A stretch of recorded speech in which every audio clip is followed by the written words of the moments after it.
everyone, this is Afsha, a teacher at Alepath High School and Junior College. Welcome back to my class. Today we are going to learn the part C from unit 6 of class 9, and I hope you all remember that the theme of our unit is freedom and the name of our lesson is an icon of civil rights. In our previous classes we have already learned about Nelson Mandela and the sayings of the Rabindranath Tagore and etc. Now it is the time for the third lesson, that is an icon of civil rights. So this is a very beautiful lesson portrayed by Martin Luther King Jr. So before beginning with our lesson, let us move forward towards the author's introduction. Martin Luther King Jr. was born on January 15, 1929 in Atlanta, Georgia.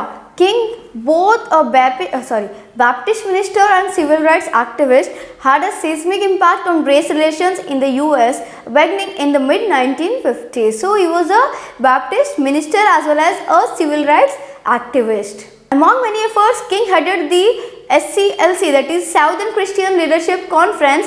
Through his activism, he played a pivotal role in the ending the legal segregation of African American citizens in South and other areas of the nation, as well as the creation of the Civil Rights Act of 1964 and the Voting Rights of 1965. King received the Nobel Peace Prize in the year 1964 among several other honors. King was assassinated in April 1968 and continues to be remembered as one of the most lauded African American leaders in history, often referenced by his 1963 speech, "I Have a Dream." So this is a speech actually that was given by him in the year 1963 and that was titled as "I Have a Dream." So he was one of the famous African American leaders. So that was all about our author. Now let us move forward towards our lesson, that is an icon of civil rights. Martin Luther King's acceptance speech on the occasion of the award of the Nobel Peace Prize in Oslo, December 10, 1964. So he received the Nobel Peace Prize on 10th of December 1964 in Oslo. So this lesson is a speech that was given by him on this day. Your Majesty, Your Royal Highness, Mr. President, Excellencies, ladies and gentlemen. So see how beautifully he have started. He have started his speech. I accept the Nobel Prize for the Peace at a moment when 22 million Negroes of the US of America are engaged in a creative battle to end the long night of racial injustice. So he is saying that he accepts the Nobel Peace Prize that he was receiving when 22 million Negroes are none other than the black men of the United States of America, are engaged in a creative battle to end the long night of racial injustice. I accept this award on behalf of the civil rights movement, which is moving with determination and a majestic scorn for risk and danger to establish a reign of freedom and a rule of justice. I am mindful that only yesterday in Birmingham, Alabama, our children crying out for brotherhood were answered with fire hoses, snarling dogs and even death. I am mindful that only yesterday in Philadelphia, Mississippi, young people seeking to secure the right to vote were brutalized and murdered. So he was saying that he was not at all happy because yesterday itself many incidents took place that was only because of the racial discriminations. And only yesterday, more than 40 houses of worship in the state of Mississippi alone were bombed or burned because they offered a sanctuary to those who would not accept segregation. I am mindful that debilitating and grinding poverty afflicts my people and chains them to the lowest rung of the economic ladder. Therefore, I must ask why this prize is awarded to a movement which is beleaguered and committed to unrelenting struggle, to a movement which has not won the very peace and brotherhood which is the essence of the Nobel Prize. So he is saying that what is the reason that I am getting this prize when there is no solution for such racial discrimination? When people are not happy, then how could I take this prize? After contemplation, I conclude that this award which I receive on behalf of that movement is a profound recognition that non-violence is the answer to the crucial political and moral question of our time. The need for a man to overcome oppression and violence without resorting to violence and oppression. Civilization and violence are antithetical concepts. Negroes of the US, following the people of India, have demonstrated that non-violence is not sterile passivity but a powerful moral force which makes for social transformation. He says that the Negroes of the United States are very much inspired with the policy of non-violence that was working out in India. They were very inspired by India, he is saying. Sooner or later, all the people of the world will have to discover a way to live together in peace and thereby transform this pending cosmic elegy into a creative psalm of brotherhood. So here psalm refers to a song.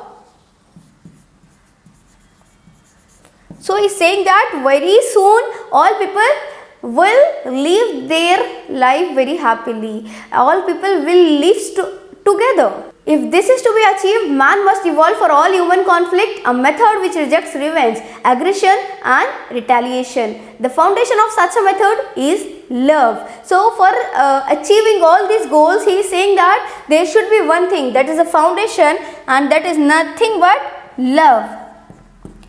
There should be love between human beings. This award today with an abiding faith in America and an audacious faith in the future of mankind. I refuse to accept despair as the final response to the ambiguities of history. I refuse to accept the idea that the isness of man's present nature makes him morally incapable of reaching up for the eternal outness that forever confronts him. So he is saying that he accepts that award today on abiding faith in America and audacious faith in the future of the mankind. He wants all the people to stay together, and he is saying that he refused to accept despair. He don't want the disparities again.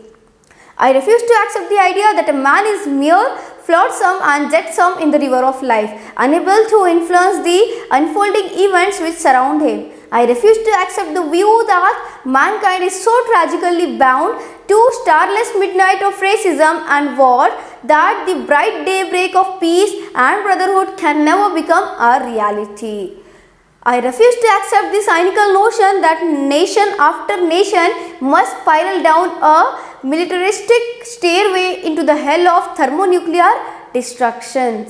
I believe that unarmed truth and unconditional love will have the final word in reality. So he says that the solution for all this problem is unarmed truth and unconditional love towards the people. Then only they can achieve their goals. Lion and the lamb shall lie down together, and every man shall sit under his own vine and fig tree, and none shall be afraid. I still believe that we shall overcome. He is saying that the lion and the lamb, it refers to the black man and the white man here. They should lie down together at a same place, in a same shed, and a man should have a complete freedom to live his life. I still believe that we shall overcome. Faith can give us courage to face the uncertainties of the future. It will give our tired feet new strength as we continue our forward stride towards the city of freedom. So he is saying that the faith, it is the only thing that can bring success, bring achievements. When our days become dreary with low hovering clouds and our nights become darker than 1,000 midnights, we will know that we are living in the creative turmoil of a genuine civilization struggling to be born.